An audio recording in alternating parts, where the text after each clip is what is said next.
Welcome back to 300 Baud. I've always wanted a gaming PC and I've finally gotten one. And this thing is huge.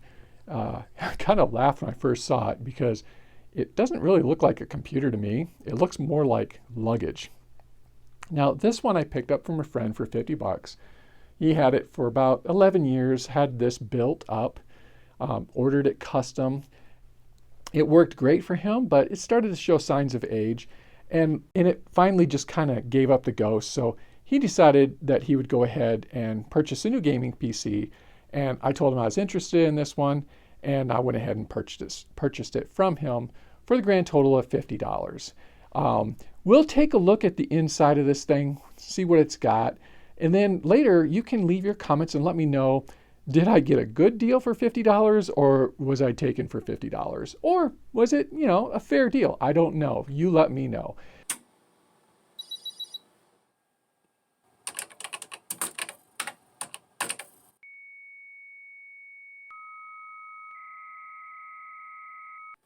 So you notice that the case is very dusty. I actually asked my friend to not clean it. I wanted it preserved, showing the state of the machine after running for about a decade, and the type of collection that would occur during that time of just using it as a gaming PC and not like, cleaning it all the time or anything like that.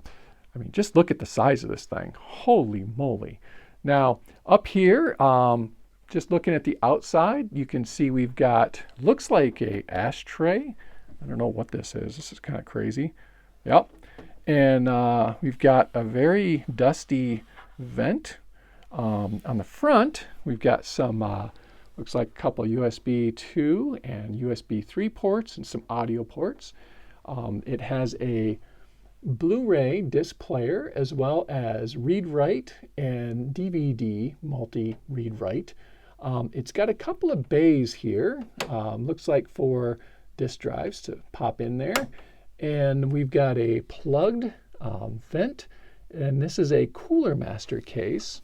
Let's see here. We've got our power and our reset buttons at the top. And inside the computer, we've got some hardware that I'm not all that familiar with. We've got ourselves a whole ton of expansion up here at the top, which this is quite nice, having this front expansion. You see the plates come out. A lot of the new computers, they have the same size case, but no expansion at all in the front. Down a little bit lower, we've got a lot of internal bays for more hard drives, so you can set up a RAID array. On the inside, I think this is just a pass-through just to let air go through. And then we've got a Corsair power supply. Not sure how much power this puts out. Above that, we've got ourselves a GeForce GTX 750 card. This would have been brand spanking new technology when my buddy got this. And it's got a gigabyte motherboard. Looks like it's a GAZ87X UD4H, and this one's a version 1 board. We've got the Corsair liquid cooler on here. I don't know what processor it has, and it has 32 gigs of RAM on 2 DIMMs. This actually has 4 slots in it, but the motherboard, I believe, will only accept up to 32 gigs. It will not go beyond that. If we look around the back side, you can see this was a custom build at Micro Center. And we've got several ports in the back. We've got a PS2 port, a couple of USBs, got our DVI connector, HDMI. It's got a display port adapter, your Ethernet, more USB ports, and a whole bunch of sound outputs.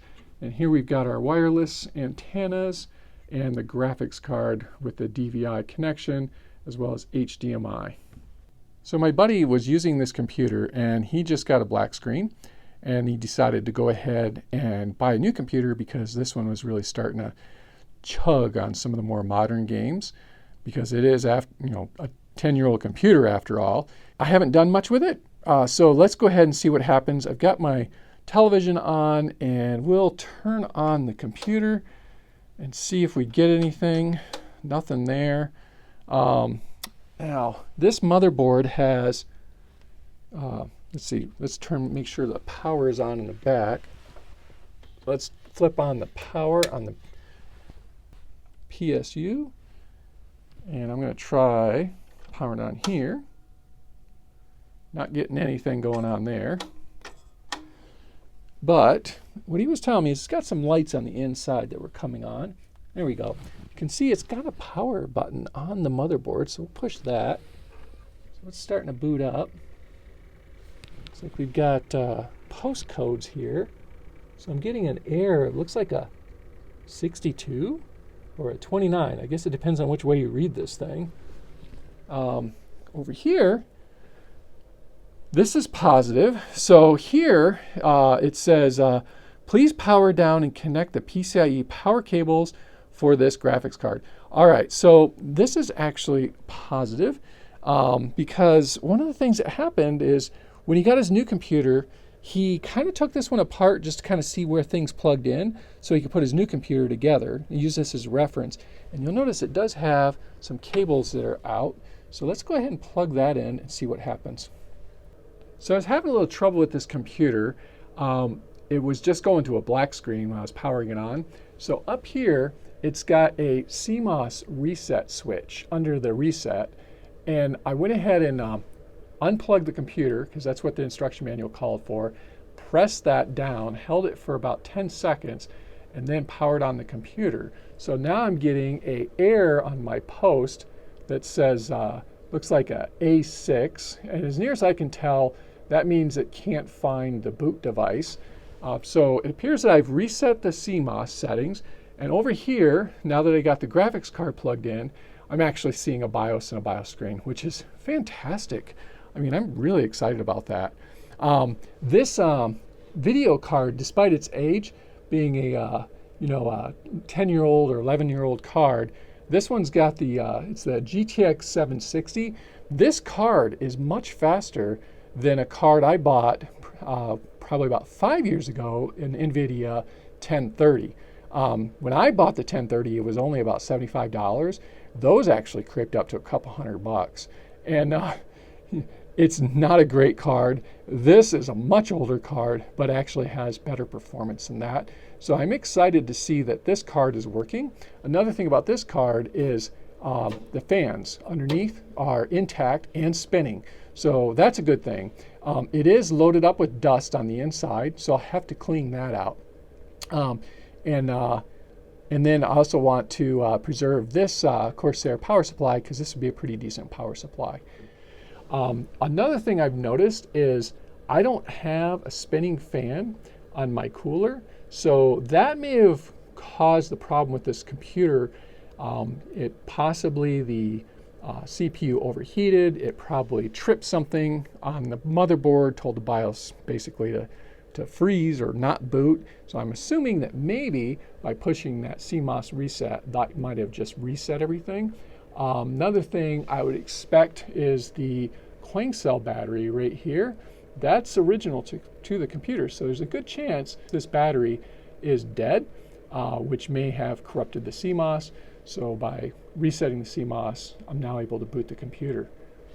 So I seem to have a working fan at the front of the computer. I can actually feel it's hitting the Q-tip. I didn't want to stick my finger in there because that hurts. We'll notice that the front case is just completely blocked. So I don't think there's a lot of airflow going through there. The top has a fan as well. We can see that there. And it is it spinning? Let's find out. Let's see if this fan's spinning. Yep, that one's spinning. I think that's it for fans, other than the fan on the power supply. As you can tell, that is not working at all. But the fans at on the graphics board are spinning, which is good because I really wanted this graphics board. So I pulled out an old 250 gigabyte platter drive. This one probably spins at 5,200 RPM. I doubt it's a higher speed drive than that. And it's got an operating system loaded on it, so we can take a look at that. I also found this old Logitech keyboard. but it's wireless. So let's go ahead and start this guy and see what happens. First thing to point out is it has two fans on the liquid cooler. Neither of them are spinning. And I'm going to go over here and see if I can get into the BIOS. I got to push the beat on the F2 key. There, oops. Oh, well, it just went by something. But I'm in the BIOS, and as you can see, it looks like I'm running at 3.5 gigahertz. I don't know what processor this has in it. I'm assuming it's a 4th gen i5, but don't really know. I guess we can go ahead and... one thing I did notice too is it looks like, I think the clock is working. So let's see if I can find the clock.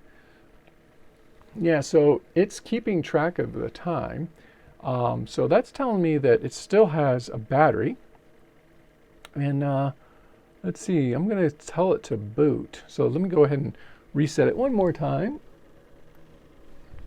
and reboot the computer. And we'll go into an OS and see what we got going on. So the postcodes are busy flashing away. Oh, here we go. So now I can select my OS, boot into it. So we're running Linux Mint 10. This is pretty old.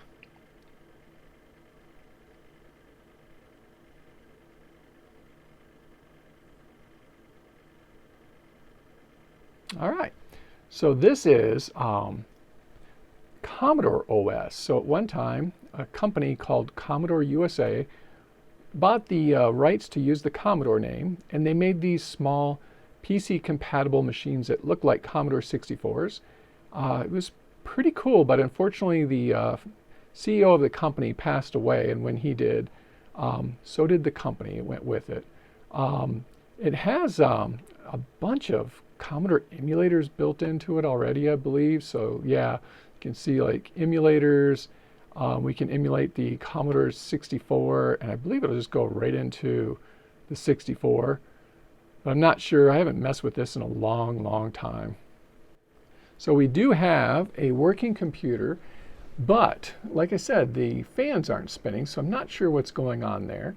So I think the next thing I want to do is tear apart this system, give it a cleaning, and then I want to try to figure out why these fans aren't turning. Well, I guess I'll start with the hard drive. There we go. This is a little wireless card.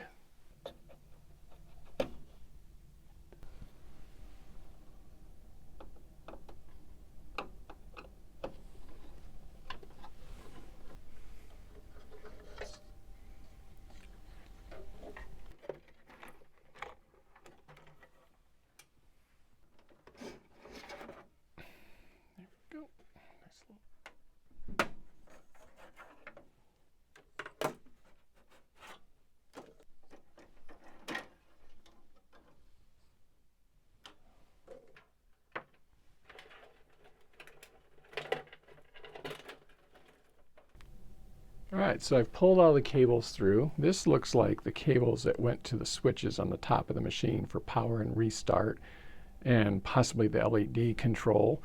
Over here we got, looks like we have one fan, I think. And I'm not sure what these other guys are, but I've got quite a few connectors hanging down through here.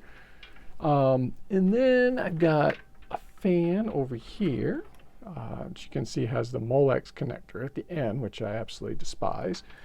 Then we've got ourselves a bunch of serial ATA cables over here, some odds and ends, and these are actually pretty cool. I've never seen these before that have a button on them to release.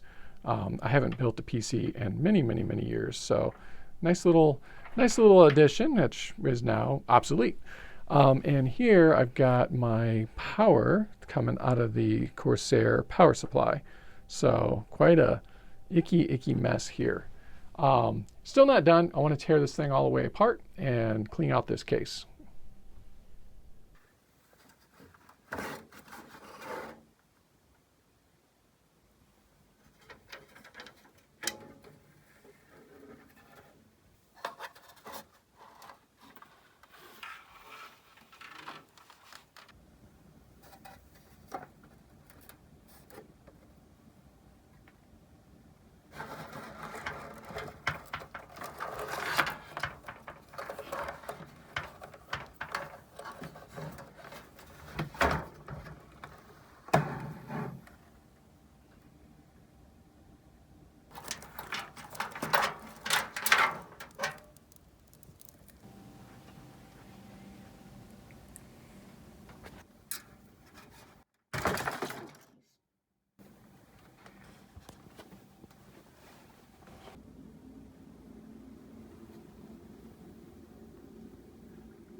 So I've spent some time tearing this computer down. I've cleaned everything, so like the case is nice and shiny black now, and I've got the top and side covers cleaned up. The fans were really tough, but I got that all cleaned up. Got my graphics board looking nice, and all the various cables and wires cleaned up in the case. And over here on my desk, I've got the bare essentials. So I've got my motherboard, a keyboard, a hard drive, the power supply, the fan, and the cooler all set up. So now why don't we go ahead and power this guy up and see if it is a working computer. So the fan's spinning up. That's a really good sign.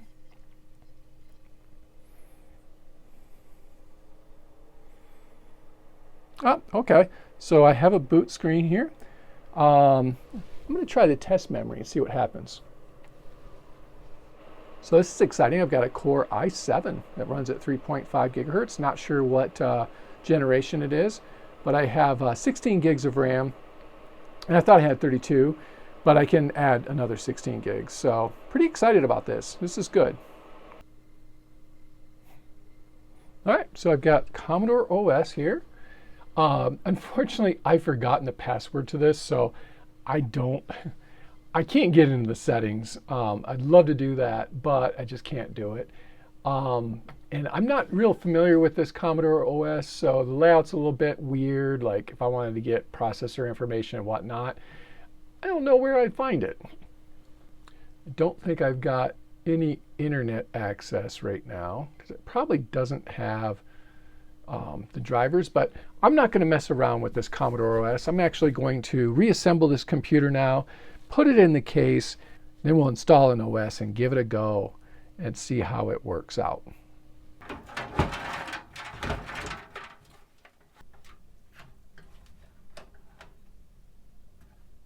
All right, so I've got my computer together. As you can see, it's looking a lot nicer. It's actually kind of pleasant now.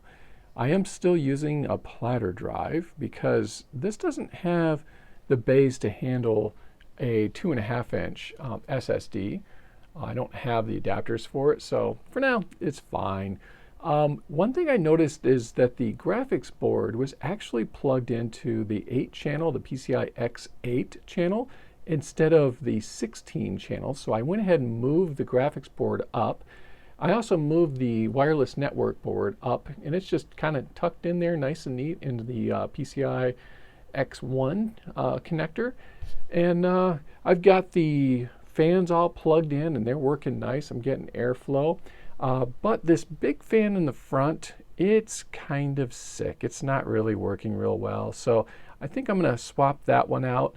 And this fan was a little loud, but it's quieted down now since the system's booted and it's running now. So far, I'm pretty happy with this computer. It is an i7 4700 series, like 4770 or whatever, clocked at 3.5. But I did go to the BIOS and I bumped it up to a little over 4 gigahertz. And it's got the 133 RAM in it too, and I brought that up to 1600. And so far, Commodore OS is running rock solid. I am going to replace this operating system because I can't really do much of anything with this because I forgot the password a long time ago, so it's not letting me do any updates or any changes of any kind. So let me continue on and see where we get with this guy. So I figured out why this computer wouldn't turn on with the power switch at the top, and that's because there's a little clip here that retains the switch itself. And there's tiny little prongs on the side, and those two prongs have both broken off, so the switch was just basically dangling inside there. I could use some hot glue and glue it down in place, but I don't have any hot glue on me, so instead I just moved the power switch to the it's the fan button, and I've connected my reset switch. All right, so I'm having a little moment of frustration here. I had everything installed. I had my hard drive plugged in, the Blu-ray plugged in. I had all the cables from the power and the reset and audio and USBs all plugged in. Graphics board was plugged in. I mean, everything was connected. Went to turn it on, and I got this silly postcode, 15, 36, 32, 3, and it just kept repeating. So I reset the CMOS, I'm pushing a little switch up here, and then the computer would boot. So what I'm going to do now is I already tested the battery that was in the computer, and this is probably the original battery, and it runs at 3 volts, but I have a new one, and this one tested at 3.3 volt, which is a little higher. So I'm going to go with the new one, and hopefully that gives me better results, because this would be the second time I've had to reset the BIOS on this computer. All right, here's the Tower of Power. Look at that. So here we've got some performance measures from Signbench. And as you can see, my GPU, it isn't compatible with this newer version because the drivers are too old on this GTX accelerator card. Here we've got our CPU multi-core rating of 232 points and the CPU single core rating of 3 points. I don't know what this MP ratio is, but it's 70.76. The processor in this computer is an Intel Core i7-4770, and we have 4 cores with 8 threads at 3.5 gigahertz.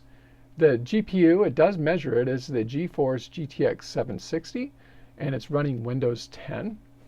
Down here I can see the single core performance measures. So the Apple M1 Mac has a performance rating of 113. And my score, we got to go down a little ways. Down. So I'm down here, and I have a score of 3.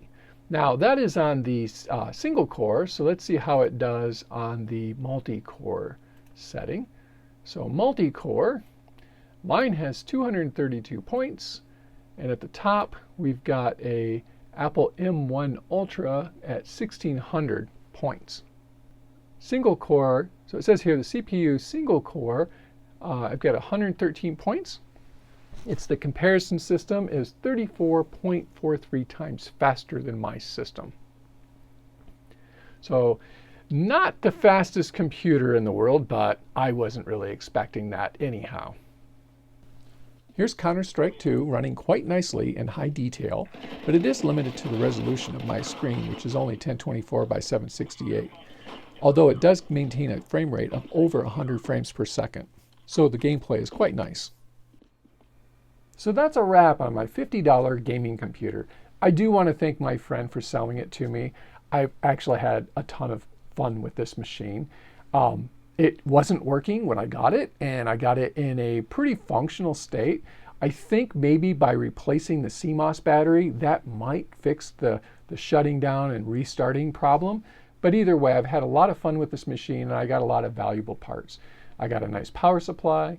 I've got the GTX 760 graphics card.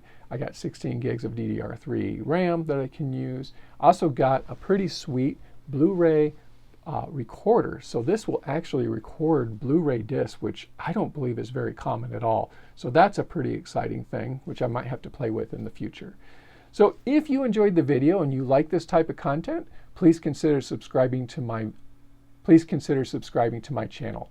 And if you don't want to miss any of my upcoming videos, consider ringing the bell.